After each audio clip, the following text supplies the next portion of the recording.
Today, I'm going to show you how to enter credit card expenses in QuickBooks Online. First, sign into QuickBooks Online and open the correct company file.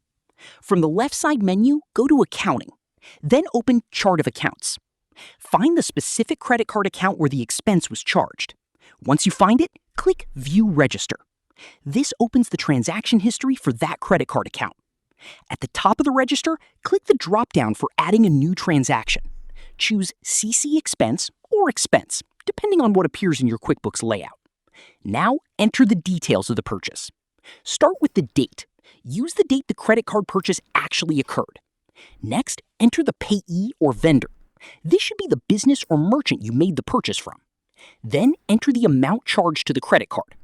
Next, choose the appropriate account or expense category. For example, you might choose office supplies, software, travel, meals, utilities, or another category that matches what you purchased. Add a memo or description if you want to include more information about the transaction. Before saving, review the date, vendor, amount, and expense category to make sure everything is correct. Once everything looks good, click Save. The expense will now appear in the credit card register, and QuickBooks will update the balance of that credit card account. Repeat the same process for any other credit card expenses you need to enter. And that's how to enter credit card expenses in QuickBooks Online in 2026.